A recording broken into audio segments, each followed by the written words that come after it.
Subscribe to my channel for more videos and press the bell icon for latest updates. बिस्मिल्लाहिर्रहमानिर्रहीम। अस्सलामु अलैकुम dear student, आज का जो हमारा टॉपिक है उसमें हमने बहुत ही इम्पॉर्टेंट चैप्टर को स्टार्ट करना है, बायो एनर्जेटिक्स। बेसिकली ये चैप्टर बहुत ज़्यादा कंसेप्चुअल है लेकिन है बड़ा आसान। अगर साथ साथ तैयार होता जाए, जो बेसिक डेफिनेशन उनके ऊपर आप लोगों को अबूर हासिल हो, वो सही तरह आपको याद हो जाए, फिर इस चैप्टर को समझना बड़ा आसान सा है। यानी बेसिक अगर समझ में आ गया, फिर जिसमें कॉम्प्लेक्सिटी वो आसानी से समझ में आती चली जाएगी। तो सबसे पहले हमारा टॉपिक है बायो एनर्जेटिक्स। आज हमने जस्ट इंट्रोडक्शन करना है। नाम से जाहिर है बायो एनर्जेटिक्स के एनर्जी लिविंग ऑर्गेनिज्म में हमने स्टडी करनी है। The study of energy relationship कि एक सेल को कितनी एनर्जी चाहिए, किस शक्ल में चाहिए, वो एनर्जी कहाँ से आती है, वो एनर्जी कैसे एक शक्ल से दूसरे शक्ल में कन्वर्ट होती है। तो ये सारी बातें हमने बायो एनर्जेटिक्स में स्टडी करनी है। तो study of energy relationship and energy conversion कि एक लिविंग सिस्टम में, जैसे हम कहते हैं फोटोसिंथेसिस में सूरज की रोशनी आती है, उससे केमिकल एनर्जी बनाई जाती है। तो ये जो एनर्जी कन्वर्शन हो रही है, इसको पढ़ा जाता है बायो एनर्जेटिक्स की ब्रांच में। अच्छा, उसके बाद बायोलॉजिकल एनर्जी ट्रांसफॉर्मेशन कि जिस वक्त हम बात करते हैं एक लिविंग सिस्टम की, तो स्टूडेंट अक्सर ये समझते हैं कि शायद लिविंग सिस्टम में जो काम है वो टोटली डिफरेंट हो रहा है जो आमतौर पर एक मशीनरी में, एक फिजिकल सिस्टम में हो रहा है। हालांकि लॉज जो एक मशीनरी के अंदर फॉलो हो रहे हैं, वही सारे लॉ एक लिविंग ऑर्गेनिज्म की मशीनरी में फॉलो हो रहे हैं। तो इस वजह से ये बात क्लियर आप लोगों ने करनी है कि यहाँ लॉज में कोई डिफरेंस नहीं आता। लॉज उसी तरह फॉलो होते हैं जैसे एक नॉन लिविंग सिस्टम में फॉलो होते हैं। तो बायोलॉजिकल एनर्जी ट्रांसफॉर्मेशन के लिए जो लॉ चाहिए वो बे द लॉ ऑफ थर्मोडायनेमिक्स, वो लॉ ऑफ थर्मोडायनेमिक्स ही है। इसके लिए कोई अलहदा से लॉ हमने नहीं बनाए हैं। उसके बाद हम कहते हैं कि बायो एनर्जेटिक्स, लिविंग ऑर्गेनिज्म को एनर्जी चाहिए, और दुनिया में सारे लिविंग ऑर्गेनिज्म को जो एनर्जी चाहिए उसका सोर्स एक ही है, वो सनलाइट है। यानी सूरज की जो रोशनी है वो मेजर सोर्स है दुनिया में जितने भी लिविंग ऑर्गेनिज्म है जिनको एनर्जी चाहिए। All organism need free energy for keeping them alive, जिंदा रहने के लिए एनर्जी चाहिए। All life on planet earth, दुनिया में जितनी भी कुर्रे अर्थ के ऊपर, ज़मीन के ऊपर ज़िंदगी है, इट इज़ डायरेक्टली और indirectly powered by the solar energy. इसको सोलर एनर्जी डायरेक्टली फ़ायदा पहुंचाती है, इनडायरेक्टली फ़ायदा। जैसे ऑटोट्रोफिक सोलर एनर्जी से डायरेक्टली फ़ायदा उठाते हैं, उसको इस्तेमाल करके उससे फूड तैयार करते हैं। जैसे हम हेट्रोट्रोफिक हैं, हमारे पास ये एनर्जी इनडायरेक्टली आती है। जैसे प्लांट है वो खुराक तैयार करते हैं, हम उस खुराक को इस्तेमाल करते हैं, फिर ये हम कहते हैं ये इनडायरेक्टली हमारे पास एनर्जी आई है। उसके बाद एक बात आप लोगों ने याद रखनी है कि सनलाइट एनर्जी प्रोवाइड करती है सेल को, लेकिन सेल में जो एनर्जी इस्तेमाल होती है वो आमतौर पे एटीपी की शक्ल में इस्तेमाल होती है, या फूड कह लें, फूड की शक्ल में इस्तेमाल होते हैं। फूड हमारा सेल इस्तेमाल करता है, फिर उसे एटीपी बनाता है। एटीपी सेल की एनर्जी की रिक्वायरमेंट को पूरा करती है। अब ये नहीं है कि अगर हमारे सेल, सपोज मैं कहता हूँ कि स्किन के सेल को एनर्जी चाहिए, अगर हम धूप में बैठ गए तो उसकी एनर्जी की रिक्वायरमेंट पूरी हो जाएगी। डायरेक्टली सनलाइट कभी भी मेटाबॉलिज्म में इस्तेमाल नहीं होती। मेटाबॉलिज्म से क्या मुराद है कि सेल में होने वाले केमिकल रिएक्शन सनलाइट को डायरेक्टली इस्तेमाल नहीं करते, वो हमेशा एटीपी या फूड की शक्ल में इस्तेमाल करते हैं। अब ये जो एटीपी और फूड का बनना है ये कैसे होगा, उसके लिए जाहिर बात है कोई ना कोई प्रोसेस चाहिए, और फिर वो जो फूड बन जाएगा उससे एटीपी कैसे बनेगा, उसके लिए भी कोई ना कोई प्रोसेस चाहिए। यानी इन शॉर्ट आप ये कह सकते हैं लिविंग सेल में दो किस्म के प्रोसेस की ज़रूरत है। एक वो जो इस सनलाइट को कैप्चर करे और सनलाइट को कैप्चर करने के बाद उससे फूड बनाए, और एक वो जो उस फूड को तोड़ के सेल के लिए एटीपी को जनरेट करें। तो all can use chemical energy in the form of food, जितने भी सेल हैं उनको हमेशा फूड की शक्ल में एनर्जी चाहिए। So they require formation of food, इस वजह से उनको चाहिए ऐसे प्रोसेस जो फूड को बनाए, जिसको फोटोसिंथेसिस कहा जाता है। फिर एक ऐसे प्रोसेस को चाहिए जो ब्रेकिंग ऑफ फूड, जिसने फूड को तोड़ के एनर्जी प्रोवाइड करनी। तो फूड को बनाने वाला प्रोसेस आमतौर पे फोटोसिंथेसिस होता है और फूड को तोड़ने वाला प्रोसेस आमतौर पे रेस्पिरेशन होता है। तो थोड़ा सा हम फोटोसिंथेसिस का इंट्रोडक्शन कर लें, यानी एक समरी आज हम डिस्कस करेंगे कि फोटोसिंथेसिस काम कैसे करती है। फोटोसिंथेसिस के नाम से जाहिर है कि in the presence of light synthesis of food, कि खुराक को तैयार करना लाइट की मौजूदगी में। बेसिकली अगर हम बात करें फोटोसिंथेसिस की, तो यहाँ एनर्जी कन्वर्शन हो रही है। तो अगर हम फोटोसिंथेसिस को डिटेल से पढ़ लें तो हमें आइडिया हो जाएगा कि हमारी बॉडी में एक एनर्जी, या प्लांट की बॉडी में एक शक्ल से दूसरी शक्ल में एनर्जी कैसे कन्वर्ट होती है। यानी आप कह सकते हैं फोटोसिंथेसिस का जो डिटेल प्रोसेस है वो एनर्जी के ट्रांसफॉर्मेशन को, एनर्जी के एक शक्ल से दूसरी कन्वर्शन में कन्वर्ट होने के जो प्रोसेस को वो समझने में बहुत हेल्प करता है। ये डिटेल पढ़ेंगे आपको सब समझ आ ही जाएगी कि कैसे एक लिविंग सिस्टम में एनर्जी कन्वर्शन हो रही होती है। The process of photosynthesis help in the understand the principle of energy transformation in the living system, कि लिविंग सिस्टम में एनर्जी कैसे तब्दील होती है, वो किन असूलों को मद्देनज़र रखती है। तो इस चीज़ को समझने में फोटोसिंथेसिस बड़ी हमारी हेल्प करती है। अब फोटोसिंथेटिक ऑर्गेनिज्म क्या करते हैं, वो सनलाइट को कैप्चर करते हैं, उसको फूड में कन्वर्ट करते हैं, फिर वो फूड सेल को एनर्जी प्रोवाइड करती है। ख़ास तौर पर जैसे हम प्लांट के लैंड प्लांट को, जो लैंड खुश्की वाले प्लांट की अगर हम बात करें तो वो यही काम कर रहे होते हैं, सूरज की रोशनी को कैप्चर करके उसको फूड में कन्वर्ट कर रहे होते हैं। Higher land plant for instance, मिसाल के तौर पे यूज सोलर एनर्जी, वो सूरज की रोशनी को इस्तेमाल करते हैं टू सिंथेसाइज ऑर्गेनिक कंपाउंड, और ये अपने ऑर्गेनिक कंपाउंड से मुराद यहाँ फूड है, जैसे कार्बोहाइड्रेट। ये बात पहले भी डिस्कस हो चुकी है। ये फोटोसिंथेसिस में सिर्फ फूड का एक पार्ट बनता है जिसको कार्बोहाइड्रेट कहते हैं। बेसिकली हमारी जो फूड है जिससे हमें एनर्जी मिलनी है वो ज़्यादातर तीन बड़ी शक्लों में है, एक प्रोटीन्स की शक्ल में, एक लिपिड्स की शक्ल में, एक कार्बोहाइड्रेट की शक्ल में। जब फोटोसिंथेसिस का प्रोसेस होता है तो सिर्फ एक ही शक्ल बन रही होती है जिसको हम कहते हैं कार्बोहाइड्रेट्स। बाकी जो दो शक्लें हैं लिपिड्स और प्रोटीन्स, इसको आमतौर पे प्लांट खुद बनाता है मुख्तलिफ केमिकल रिएक्शन से, वो फोटोसिंथेसिस के प्रोडक्ट नहीं है। तो फोटोसिंथेटिक ऑर्गेनिज्म क्या करते हैं, वो सूरज की रोशनी को इस्तेमाल करते हैं और उससे ऑर्गेनिक कंपाउंड वो बना रहे होते हैं, जैसे कार्बोहाइड्रेट वगैरह। अब कार्बोहाइड्रेट का बनना that can be used without, that can not. अब ये जो हमारे पास ऑर्गेनिक कंपाउंड्स हैं जिसमें कार्बोहाइड्रेट्स का बनना है, ये एनर्जी के आउटपुट के बगैर ये प्रोसेस इस्तेमाल ही नहीं हो सकता। यानी अगर हम फोटोसिंथेसिस के प्रोसेस को इस्तेमाल करना चाहें, जब तक सोलर एनर्जी नहीं आएगी तो ये प्रोसेस चल ही नहीं सकता। तो इस वजह से सोलर एनर्जी चाहिए फोटोसिंथेसिस के प्रोसेस को चलाने के लिए, कार्बोहाइड्रेट को बनाने के लिए। उसके बाद अब फोटोसिंथेसिस होती आमतौर पे प्लांट सेल के किस स्ट्रक्चर में है, यानी लाइट कैप्चर करने का काम प्लांट ने किस सेल के स्ट्रक्चर को दे रखा है। अब जैसे हम सेल में काफ़ी सारे स्ट्रक्चर होते हैं, अब न्यूक्लियस तो लाइट कैप्चर नहीं करता, साइटोप्लाज्म लाइट कैप्चर नहीं करता। हाँ, क्लोरोप्लास्ट वो स्ट्रक्चर है जो लाइट को कैप्चर करता है और उसको फिर फूड में कन्वर्ट करता है। इसकी डिटेल आगे पढ़ेंगे।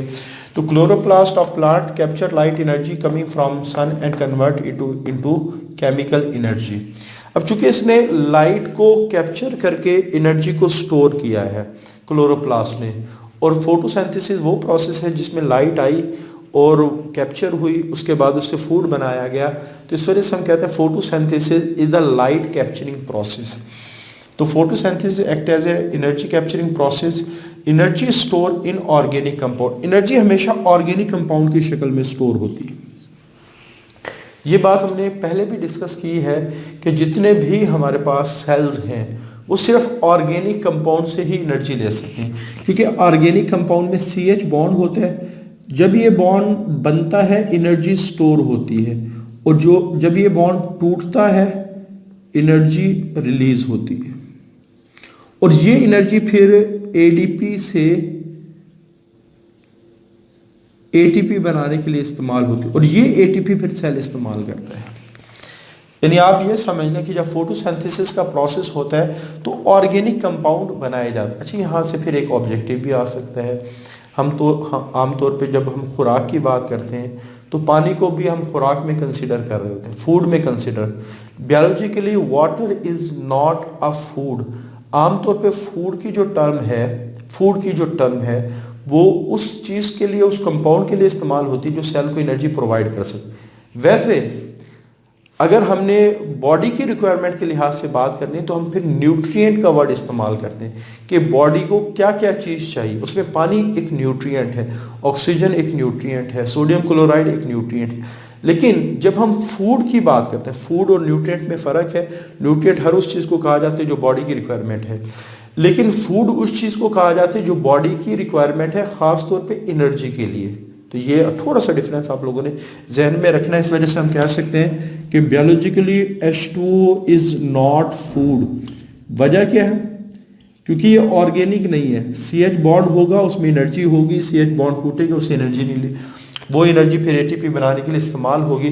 तो पानी में चूंकि CH बॉन्ड नहीं है, इस वजह से वाटर के बारे में कहा जाता है it is a 0 calorie compound for the living cells. कि लिविंग सेल्स जितने भी हैं उनको पानी कोई एनर्जी, कोई कैलोरी प्रोवाइड नहीं कर। आप सारा दिन पानी पीते रहें, आपकी बॉडी में कोई एनर्जी इस्तेमाल नहीं होगी पानी की। अच्छा, उसके बाद जब फोटोसिंथेसिस का प्रोसेस हुआ तो आमतौर पे ऑक्सीजन बनना शुरू हो गई, क्योंकि फोटोसिंथेसिस का प्रोसेस की अगर हम इक्वेशन लिखें तो लिखी जाती है CO2 plus H2O plus energy plus food या ग्लूकोज प्लस ऑक्सीजन। ये सिंपल सी इक्वेशन मैंने लिख दी।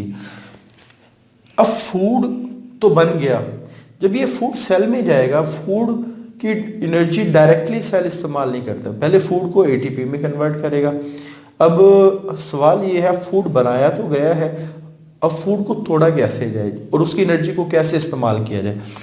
तो फिर ऑर्गेनिज्म के काफ़ी सारे सेल्स ने यानी एक प्रोसेस डिवेल्प किया। उन्होंने क्या किया, फोटोसिंथेसिस के प्रोसेस को एग्जैक्टली रिवर्स कर दिया। अब देखें, जैसे फॉर एग्जांपल अगर हम एक दीवार बनाना चाहते हैं तो ईंटों को मिला के हम दीवार बना सकते हैं। अगर हम ईंटों को हासिल करना चाहते हैं तो हमें उस दीवार को तोड़ना पड़ेगा, और जिस तरह हमने बनाने की कोशिश की है उसके रिवर्स ऑर्डर में हम उसको तोड़ने की, कि ईंटें जोड़ेंगे तो दीवार बनेगी, ईंटें निकालेंगे तो दीवार टूटेगी। तो इसी तरह बिल्कुल कि अगर सपोज कार्बन डाइऑक्साइड, H2O और एनर्जी, ये तीनों चीज़ें मिलके फूड और ऑक्सीजन बना रही, अगर फूड और ऑक्सीजन आपस में रिएक्ट करें तो ये तीनों चीज़ें बनाई जा सकती, और वो जो एनर्जी स्टोर हुई थी उसको रिलीज करवाया जा सकते।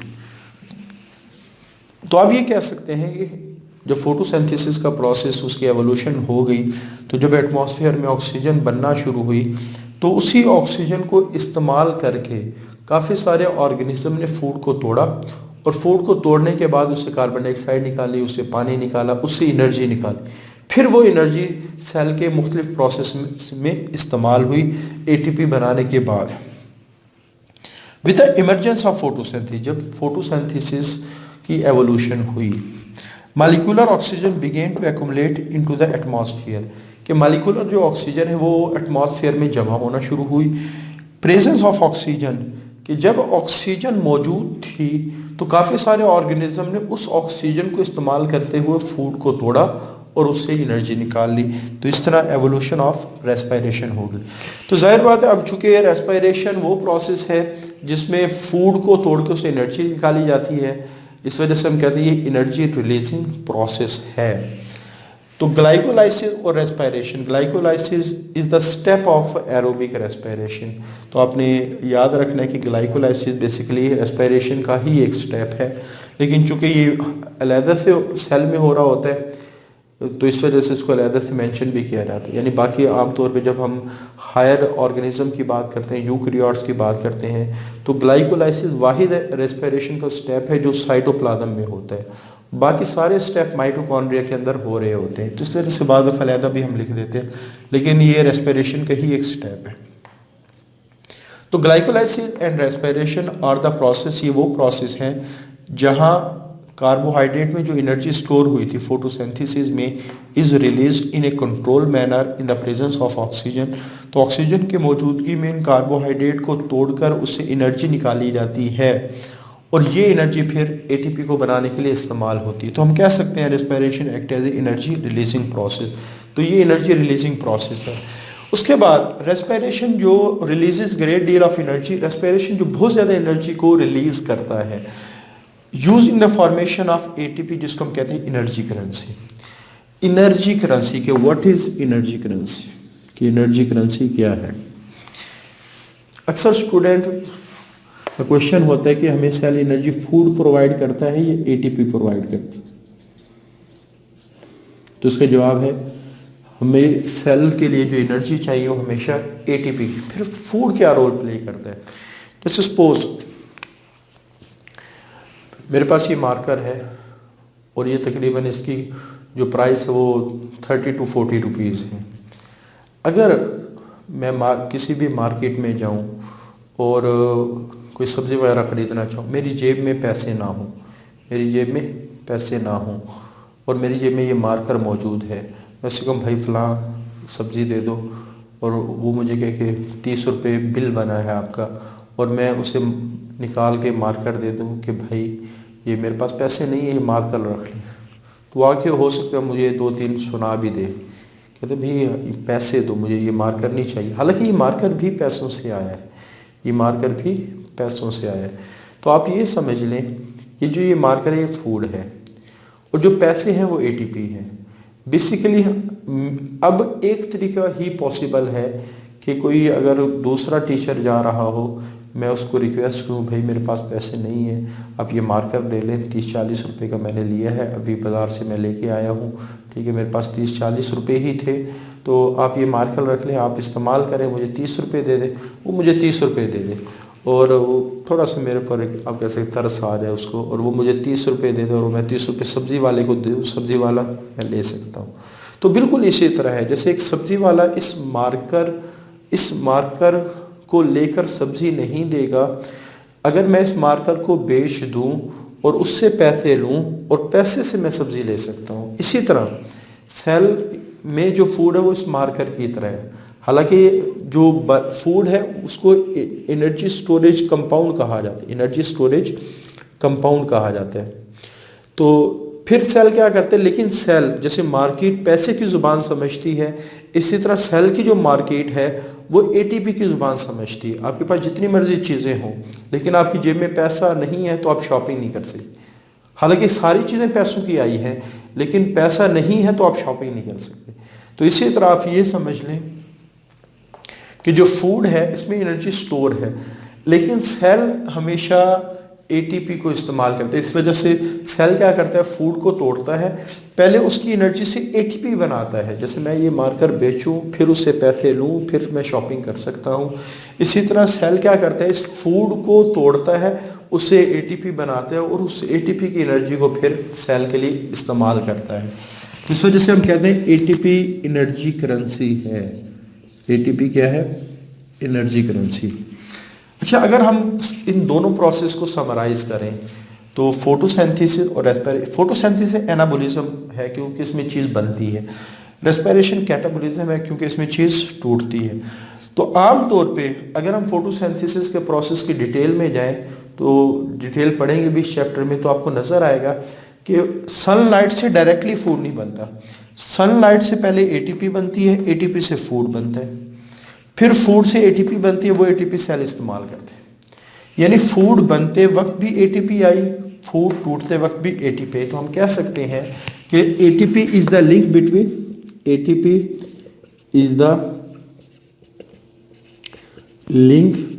Between catabolism